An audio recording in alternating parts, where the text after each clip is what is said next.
On April 1st, 2026, 4 astronauts supposedly left Earth, flew around the moon, and came home.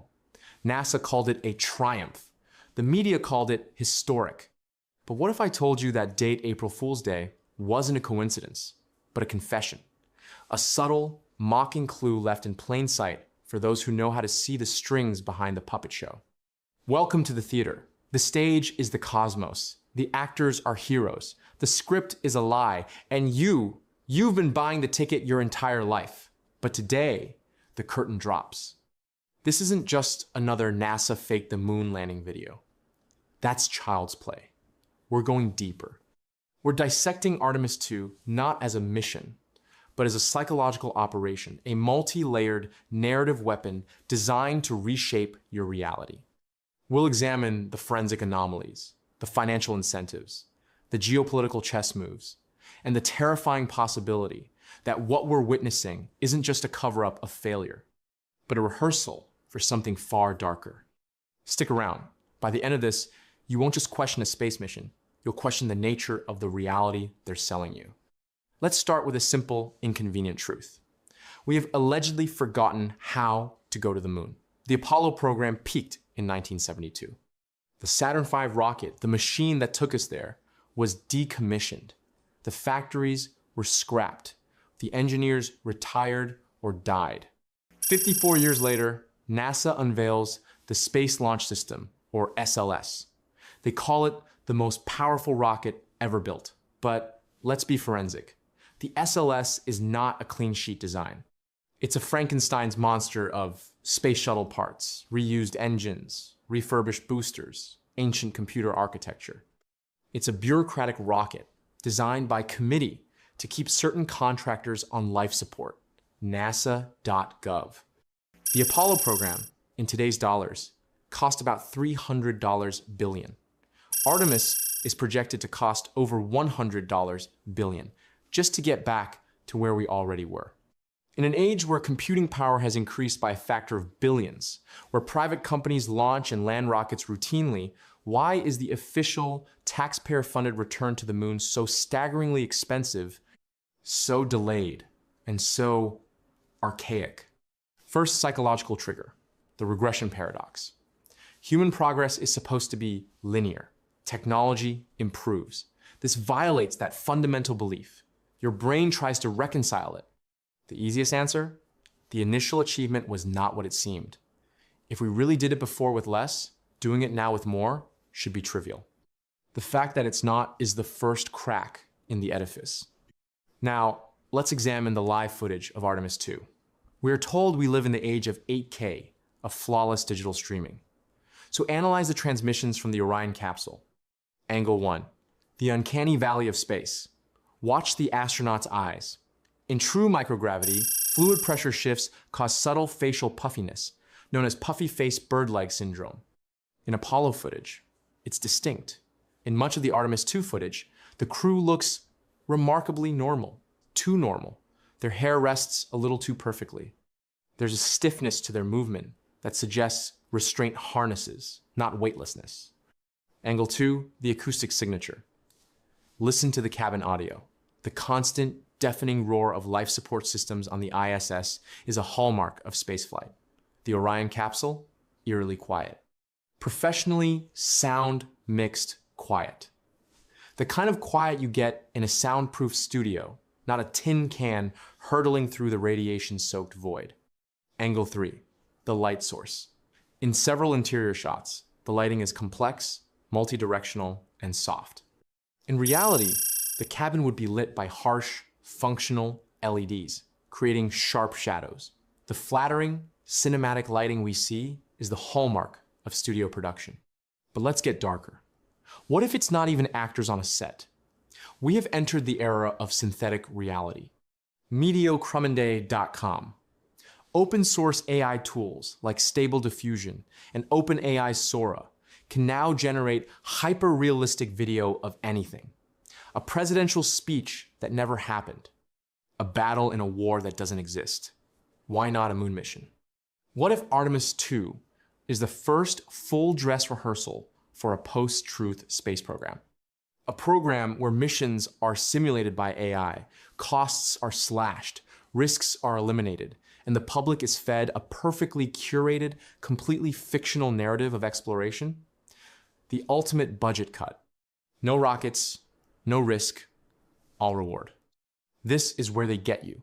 The consensus trance. Everyone is reporting it. SpaceX congratulated them. The Canadian Space Agency was involved.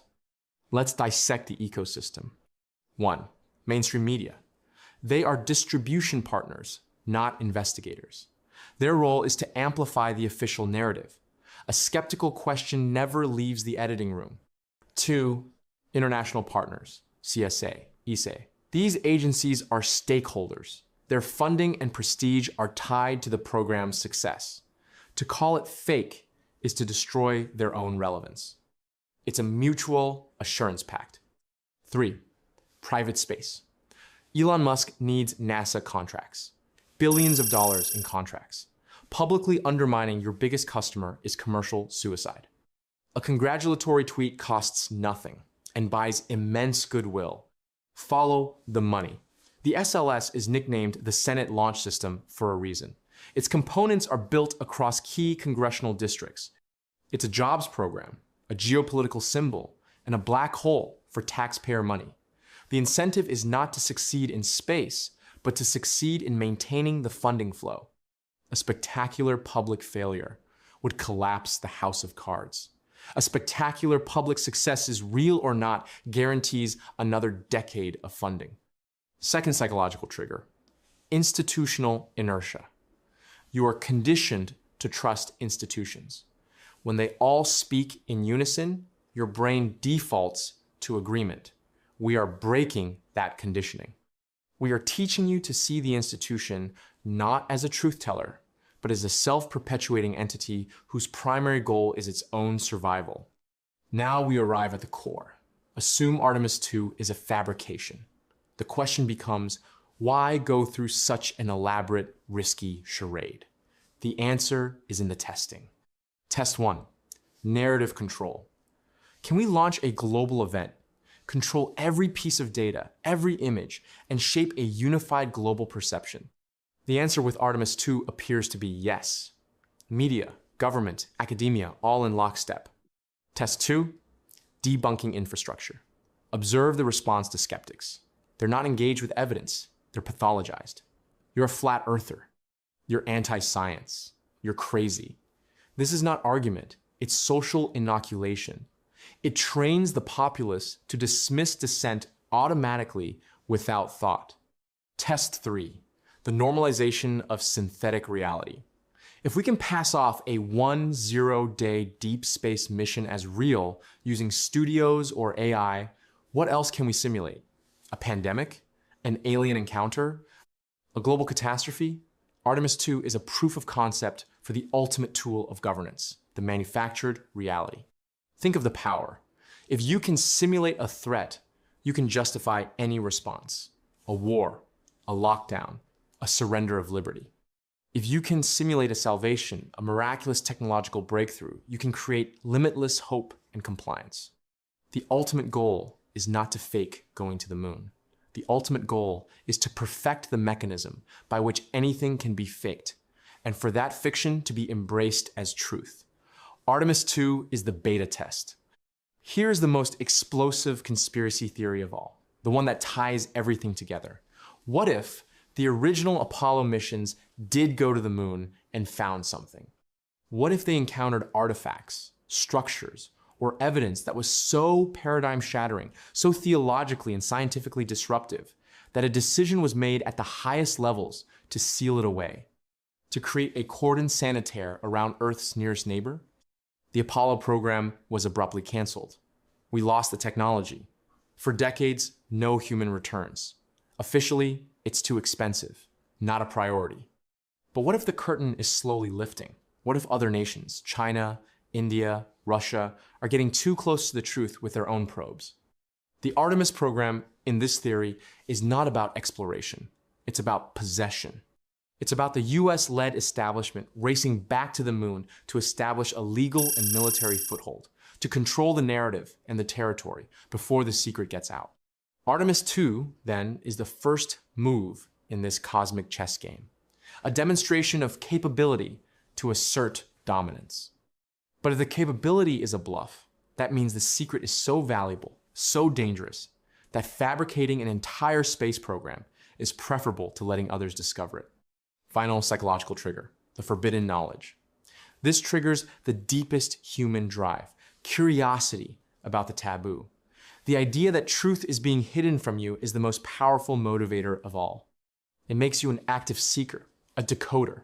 It turns you from a passive consumer into a potential threat. So, where does this leave you? With two stories. Story A, the official story. A triumph of human ingenuity. A costly but noble return to the stars. A stepping stone to Mars. A story of unity and progress. Story B, the shadow story.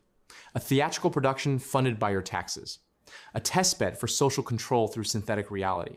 A potential cover for the greatest secret in human history. You must choose which story you inhabit. But understand this, your choice is not just about rockets. It's about your fundamental epistemology, how you know what you know. Do you trust authority? Or do you trust the anomalies, the financial motives, the historical inconsistencies? The elites play a long game.